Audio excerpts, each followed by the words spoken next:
What's up, guys? Welcome back to another workout vlog. Today we're doing a lower body training session. It's a pilot workout, so it's a new workout. We got leg press, calf raises, stiff leg deadlift, hip thrust, leg extension, and abs. So moves I've done before, just in different sequencing and different order. Um, Trying out a new workout split this week. It's a lower, upper plus full body split, and then also have a day of zone 2 cardio, a day of intervals, and then another day with sprint and plyo. So it's 7 day split just to keep everything nice and organized throughout the week.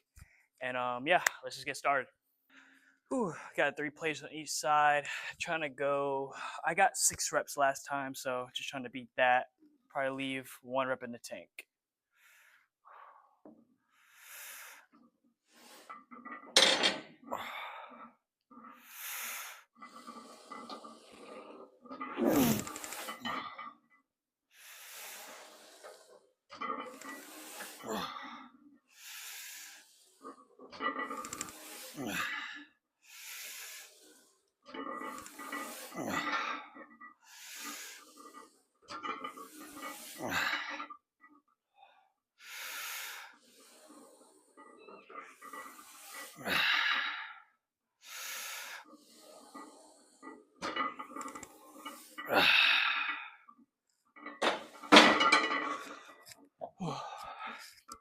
Yeah, definitely only had like 1 or 2 at most left.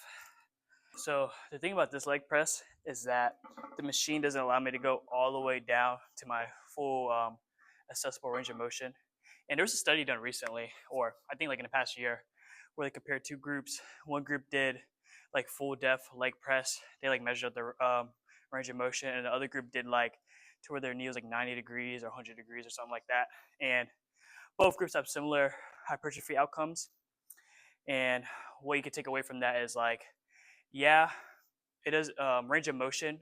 As long as you get to the range of motion that the muscle has the most leverage for to produce force and stuff, it's probably okay. But if you think about it, if you're performing a movement like the leg press with less range of motion, you're going to load it with more weight over time. So I'd rather do less weight but larger range of motion and just get stronger in those deeper positions, because most people are really weak in those deep squat positions. So just want to focus on that. You're only going to get strong in the range of motion you train. So I like to train in the most range of motion I have possible. And then for like athletes, that's, typically for like general training, off-season training, you want to train in large ranges of motion. Whenever you get to preseason or some more sport specific training, in season training, you might want to do more like half squats, box squats, partial squats, just to save range of motion, save energy. Um, but yeah, hitting my second set of leg press, got 7 reps the first set, probably try to match that same performance.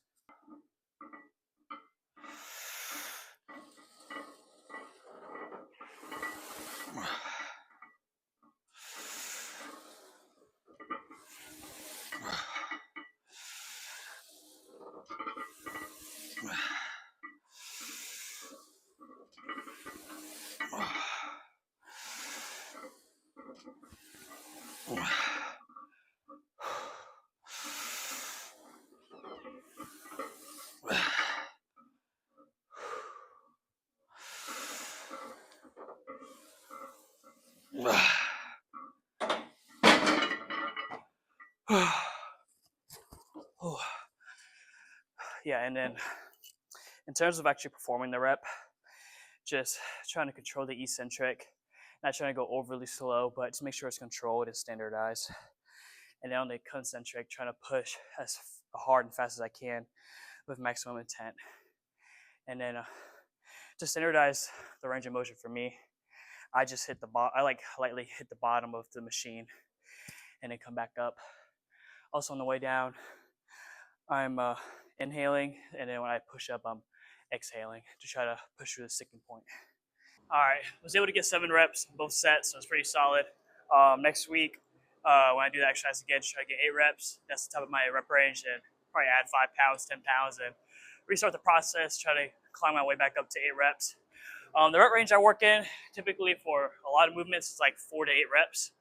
And I know a lot of people are like, "Oh, isn't like strength 1 to 5, hypertrophy 8 to 12, endurance 12 to 15 reps. But in terms for strength and hypertrophy, you can build hypertrophy, and it's arguably more efficient to perform the lower reps, like 4 to 8, really no more than 10, because there's been studies that show that anywhere between 5 to 30 reps builds similar hypertrophy.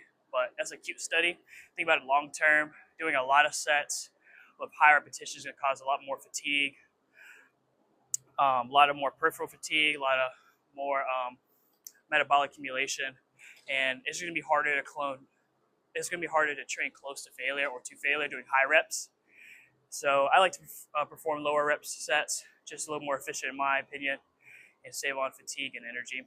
But hitting my calf raises on this leg press, I like how this leg press, the seat moves horizontally versus like the sled being more of a vertical orientation, so I don't lose gripping with my feet.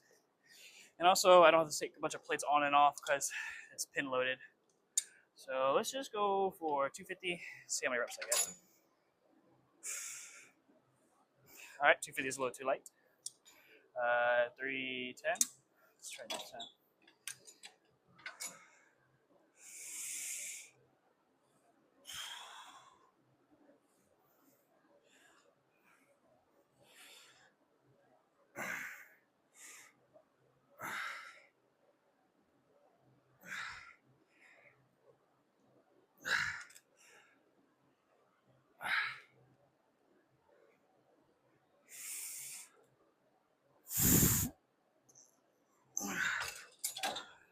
Like, don't get me wrong, I still train above 8 reps. Like, I'm not against higher rep sets or anything. That's just most of my training revolves around low rep sets. I think you can get great results doing, like I said, between 5 to 30 reps, regardless of all the nuances and stuff. But my training philosophy is I typically stay between 4 to 8 reps, at most 10 to 12 if I'm doing like single joint exercise like calf raises. And it's more of a comfortability standpoint. Like the physiology doesn't change per muscle group. I think a lot of people get that confused too, is they'll train calves and abs a little bit differently than their chest and back. But muscle is muscle. It follows all the same physiology. There's again nuances in that. Like some muscles perform better in like more strength, length and position movements. I believe like the calves are one of the muscles that do that. I think the chest maybe, but like the glutes is probably better in short position. But yeah, let's get to our next set here.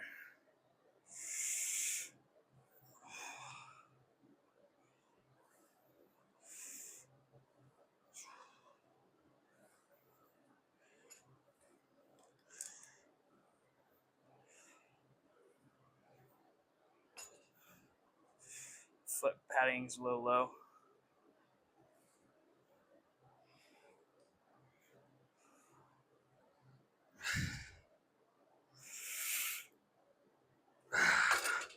Yeah, there's like there's this foot pad, there's another floor right there, sometimes my heels get caught on it. That's okay. All right, done with the calf raises, time to set up for stiff leg deadlifts. Stiff leg deadlift, trying to keep my legs as straight as possible as I hinge at the hips. Trying to really target my hammies here. Oh yeah.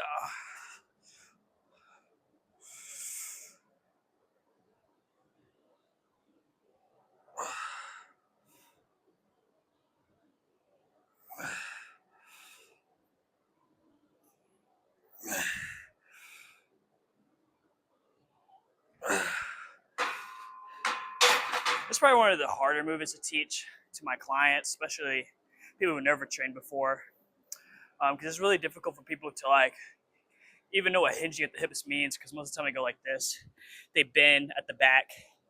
But if you want to teach someone to hip hinge, I put them against a wall or close to a wall, like a couple steps, a couple inches, a step or two in front of it, and I'll say try to make your butt touch the wall, because that forces them to push their butt back.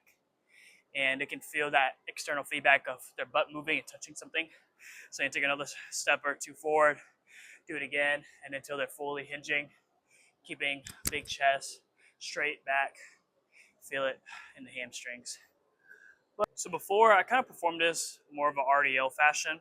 So RDL stands for Romanian deadlift, And it's a really similar movement, but you have a little bit more knee bend, which takes some of the load off the hammies, puts it more in the glutes. So with this, lowering the weight a little bit compared to my RDOs, and trying to keep my legs as straight as possible, so I can really isolate the hammies. Because I have hip thrusts later in the workout, so don't need to target my glutes a lot with these hip hinges here.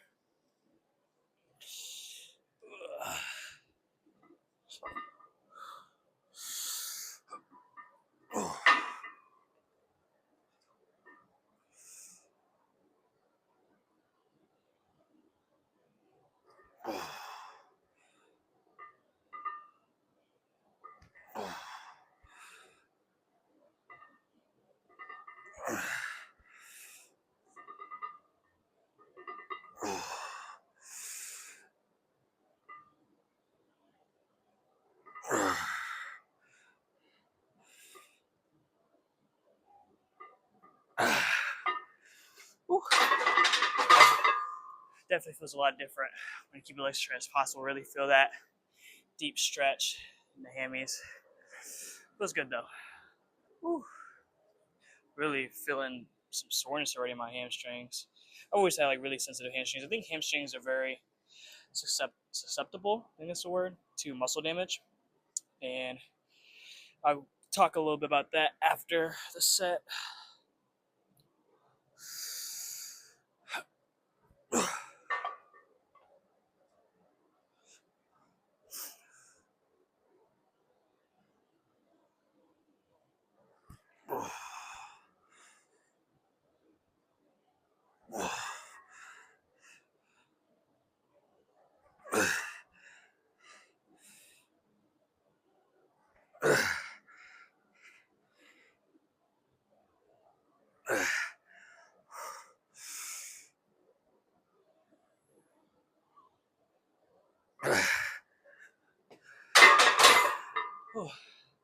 So that's another thing that you hear.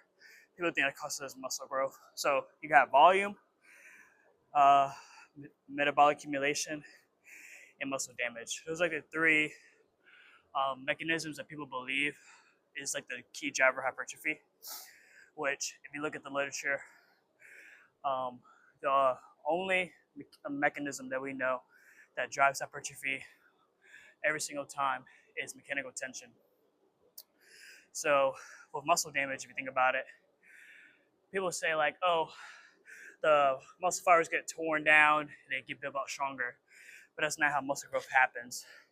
Because if that was the case, you could just stab your leg with a knife, tear up your muscle fibers, and then they'll grow back bigger and stronger. So it's not muscle damage. Because like people who do like a long distance cardio, like cross country runners, that's a lot of muscle damage to experience, and they don't grow muscle from the running, right?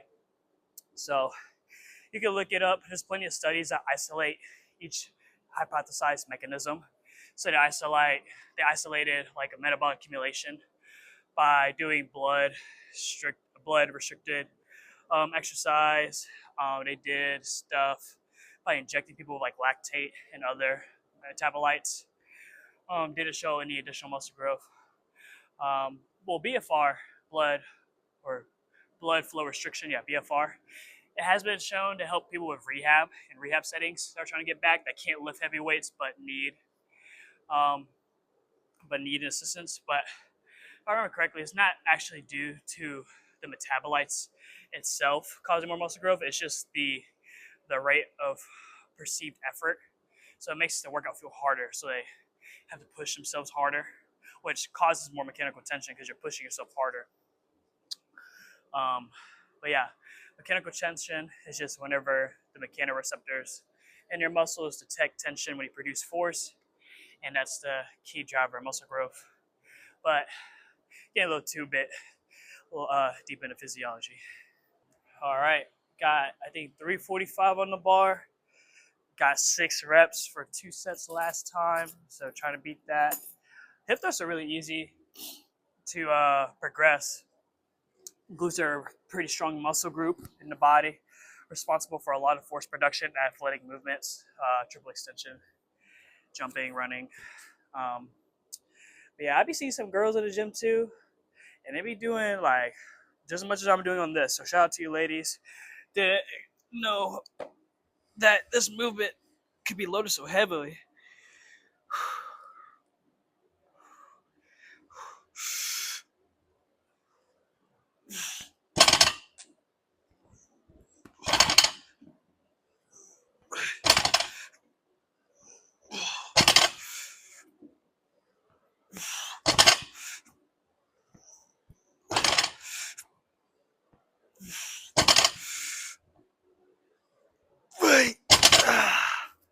Man, that burning in the glutes feeling sucks.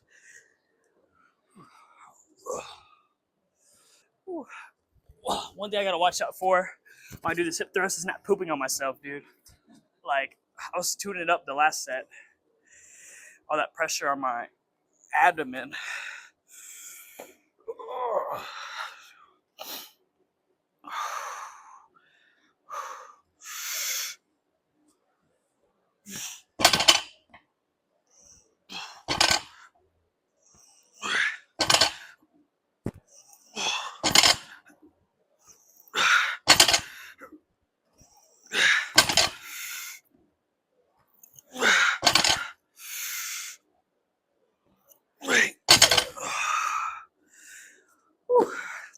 All right, all I got left is leg extensions and some GHD sit-ups. All right, moving on to leg extensions. Arguably the best exercise for the quads for muscle growth because it hits all 4 regions of the quads very well. Let's go 176. I like to have the seat leaned all the way back so my hips are neutral. It helps me hit the rectus femoris, which is the head of the, or not head, region of the quad that is biarticulate, so it crosses the knee and the hip joint. So when you do stuff like squats, it lengthens on one joint end and shortens on the other joint end, so the muscle itself isn't changing length very much. So that's why the leg extension is really good, because it trains the rectus femoris in a short position, unlike squats. And there's other exercises you can do. You can do like 60 squats, and that trains the rectus femoris as well. But just gonna stick to the leg extensions today.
What's up, guys? So we're back in the car right now. A lot of things are going on. My phone ran out of storage because I edit, record, post everything on my phone. So it takes a lot of my storage. And a couple of my buddies walked into the gym, so I didn't want to talk in front of them. But I finished up the workout with leg extensions and abs. Pretty solid workout. I liked it. A little bit different than it's how I used to train. Just like no supersets, straight sets of exercises, incorporating some machine stuff. The way I want to organize the new split is the upper lower days or more designed for like just hypertrophy's sake. And when you hypertrophy train, you're still strength training. It's not just like doing low weight, high reps, like when I say hypertrophy training, I more mean just the exercise selection and the sequencing. So not really supersetting many things to save energy and not induce that much fatigue, taking longer rest in between my sets, stuff like that. Just a little bit nuanced things here and there to have a higher hypertrophy stimulus. So that's my upper lower day. And then my full body day is going to be more of the typical strength conditioning workouts. I got my clean, complex, snatch complex, barbell movements, accessories to hit other muscle joints and stuff like that. But yeah, pretty solid workout today. If you guys enjoy, please like and subscribe. Leave any comments down below about training. And like always, God bless.